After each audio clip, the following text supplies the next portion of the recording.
Travis Wayne Goodsill. In the video I did this morning, I closed talking about a closing hymn for the video in the description below. And after that I went, that's an awesome idea. No one else on YouTube is doing that. I will do it. And so, if you're unfamiliar with The Simpsons, there was an episode where Bart Simpson got to select the hymn for the church service and passed it all out. The pastor gets up and says, "We will now sing In the Garden of Eden by I. Ron Butterfly." Classic piece. So that will need to be used at some point in the future. But the opening hymn for this video is What Do You Get When You Fall in Love by Dionne Warwick. And after the video will be the closing hymn, What's Forever For by Michael Martin Murphey. Please refer to the description below. You don't have to sing them on your own. In the Church of Jesus Christ of Latter-day Saints, Mormons are held hostage through extortion. Case in point, one type of extortion is that of a family's love. Ta-da! The hymns now have significance. There are many examples of spouses realizing the church isn't true, but the other spouse continues to be blinded by the extortion and causes division and often divorce in families. You have parents who are disappointed with their children who actually were obedient and studied Mormonism, found out it wasn't true, and left. And so that involves another aspect of the extortion in Mormonism, is that you're supposed to study, but you're not supposed to leave. You're supposed to remain loyal to the church. You're supposed to continue to pay the church to be Mormon. If you're unfamiliar, I keep reminding you in every video now, the church prophets have gotten caught with their hand in the tithing jar. There is no coming back from this. They're busted. It's like a televangelist who gets caught having sex with an underage girl and then asking for the congregation to forgive him and forget about it and continue to pay him in his lifestyle. If you're going to be that stupid, maybe you guys deserve each other. But there's other types of extortions that the church does. Extorting the love of deity. We don't see deity, but we all want love from a higher power, to know that our life has purpose and meaning. The church extorts that from us. It's not the true church if they're using extortion, so there is no true God. Therefore, they're extorting God's love. The family love I already talked about. Exaltation. That's kind of a mixture of the deity love and family love, because the church has changed it from exaltation of couples to exaltation of families. And Mormons don't think you don't get exalted with your family, because you're a part of a family. What about your parents? Do they get exalted with you? And then you say yes. And then you keep going all the way back to Adam, and then you keep going all the way down to the last man on earth, or woman on earth. And what was the movie? It was Demi Moore was in that movie. The Guff, not the Golf, I don't think. But it was the world of spirits waiting to come down to baby bodies, and it was an apocalyptic thing. Can't remember the name of it. I can look it up real quick, can I? It had to do with 7 seals. I bet that's what it was. I need to make sure I have that. I'm pretty sure I do. 7 seals. LDS. Why are you putting that there? Oh, God. Yep, the 7th sign. There it is. 1988. Need to make sure I have that, and I'm pretty sure I do. Because that's like crucial, essential. One's media entertainment. Maybe I should have watched that tonight instead of doing this video for you. How long is it? Can't find out how long it is here. Well, what do you get when you fall in love? Yeah. So yeah, you probably have heard of Stockholm Syndrome. It's where you fall in love with your captor because they're the ones taking care of you. This is what happens in families in the Mormon Church. The parents get raised up in extortion as children, babies, growing up, born in the covenant. And so they don't know any better. So when they have their own families, they likewise raise their kids in bondage and extortion. And the math part of it is that we all can't fit. You know, planets have a physical space to occupy. 16 quadrillion will fit on Earth. 100 square apartments building up to where there's no more oxygen. 16 quadrillion. And that's not covering the water.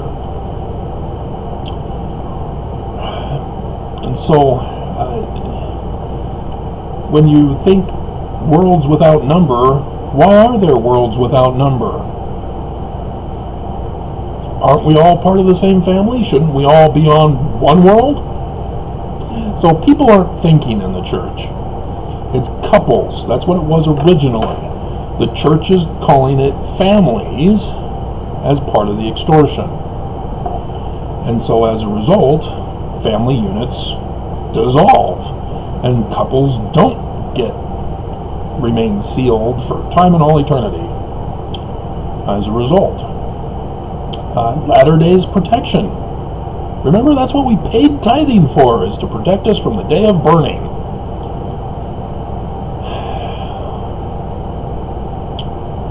Lots of people are getting burned, both literally and figuratively. But it's not just for burning. Doctrine and Covenants section 45 talks about a specific danger that we need to be safe from. Can you guess what it is? Give you a hint. It's coronavirus. How did he know? Give you a hint. He knew the enemy's plans 200 years ago.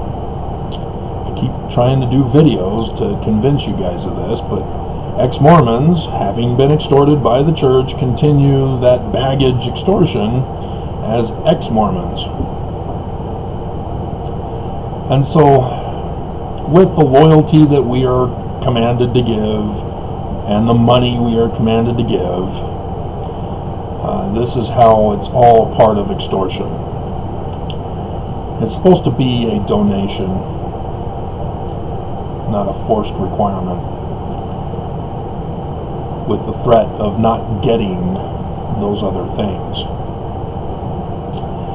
And you guys have all heard of Exmolex. You've all watched her videos. She's popular, so yeah, this is nothing new to you guys. She came out with her last video about how she now knows what her parents think of her. And her trigger word,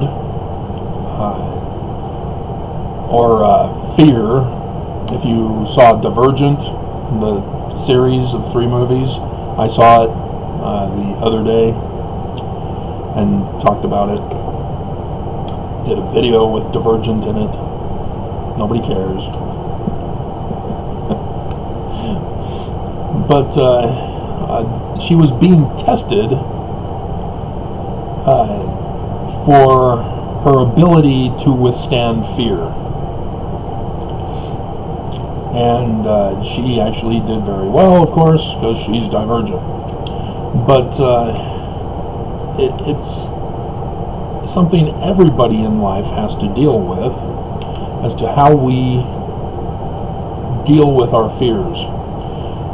And unfortunately, there are abusive, mean people out there who want to instill fear, as well as keeping the fear within us.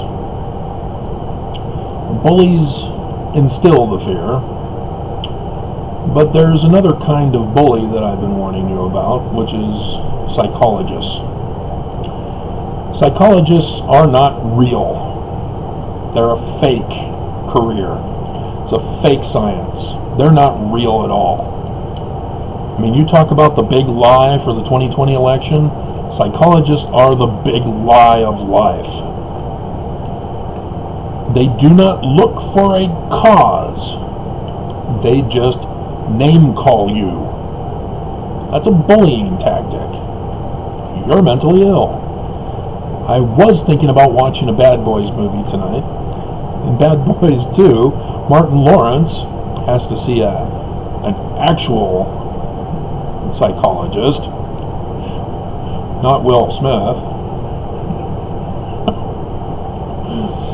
And she's telling Martin over and over and over again, you're angry. He's already forced to go because he's in the department. And now she's trying to brainwash him. That's what you do, is you name call somebody over and over and over and over and over again until you break them and they start accepting it. And he was kind of funny in that her attempts to brainwash him is what was making him angry. I highly recommend that, so that you can defeat psychos when they try to do that to you. But we already see in the news that psychos dominate our culture and have successfully brainwashed the masses, whether you're a Republican, conservative, MAGA, or deep state liberal. See what I mean? Both sides are playing you guys in this brainwashing technique. And so, yes, I screamed to high heaven the warning when Exmolex went to a certain psychologist because she was now getting popular and he was taking advantage of her so that he can boost his ratings. There's an exclusive clique in ex-Mormonism, which is baggage from Mormonism, because in Mormonism there is cliques as well. You especially see it in the younger singles, the younger Mormons. But it still exists, all the way up into the elderlies. And the manner in which he was treating her and others is to help, well, not help, to remind them of the trauma of Mormonism. Because he has to break you. If you've gone through your faith crisis, he needs to keep you in that crisis mode, continually reminded of the trauma that the church caused.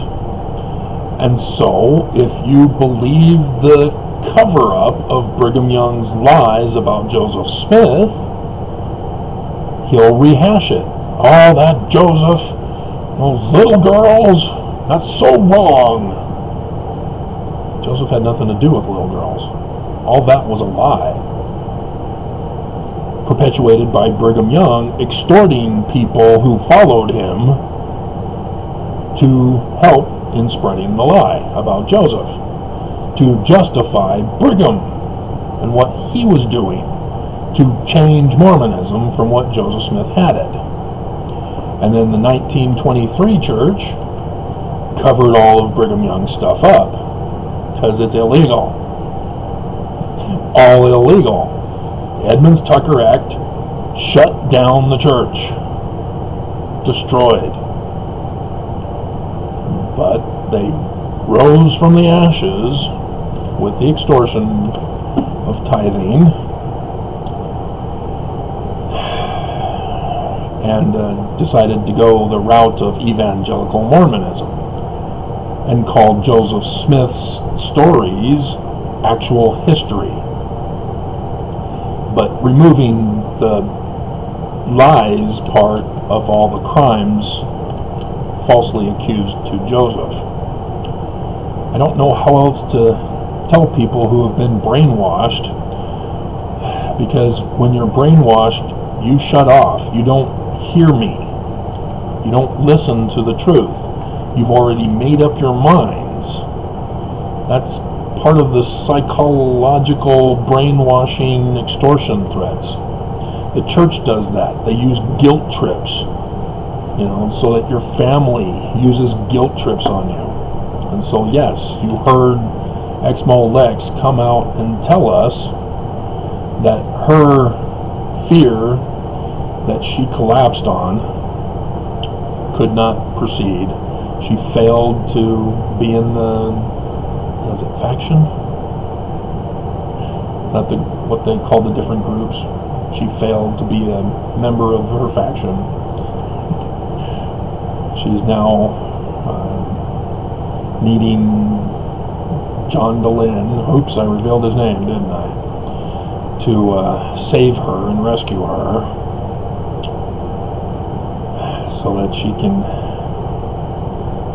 be reminded of her trauma rather than taking on truth and recognizing that her family are the ones who are the Jezebels.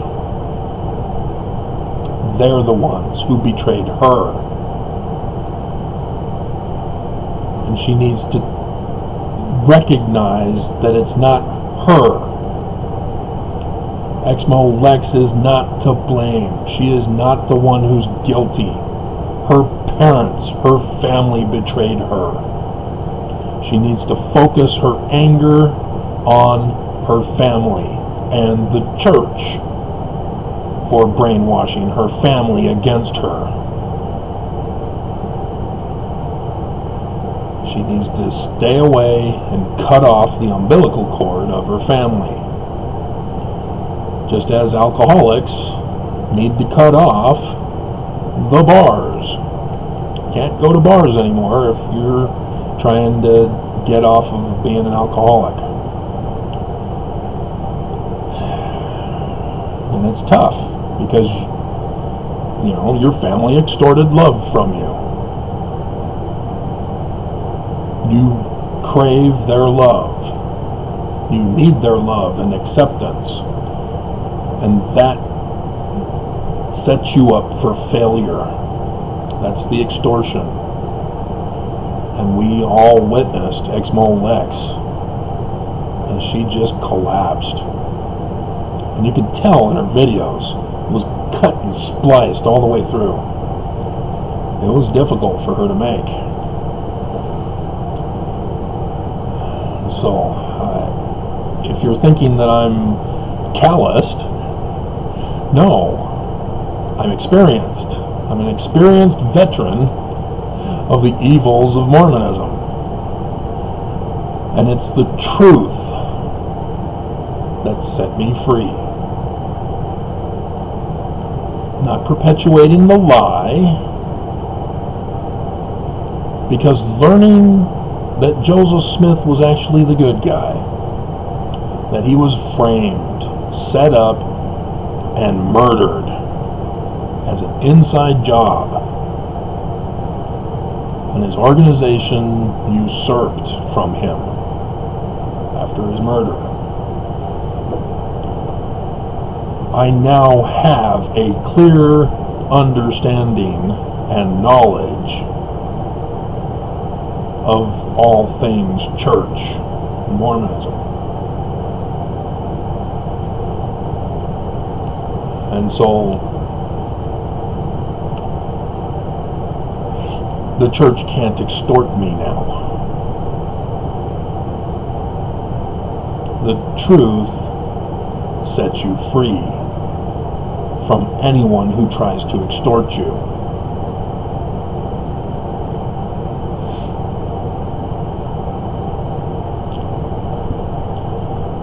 So,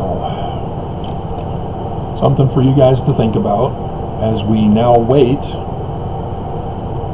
for the complete and utter collapse of the church.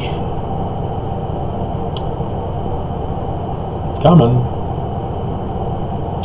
And I'm hoping for a certain irony.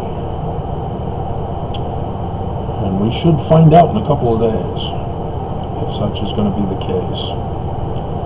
But, dear God, the sign in the heavens sure blasted the East Coast. About 100 dead already from it.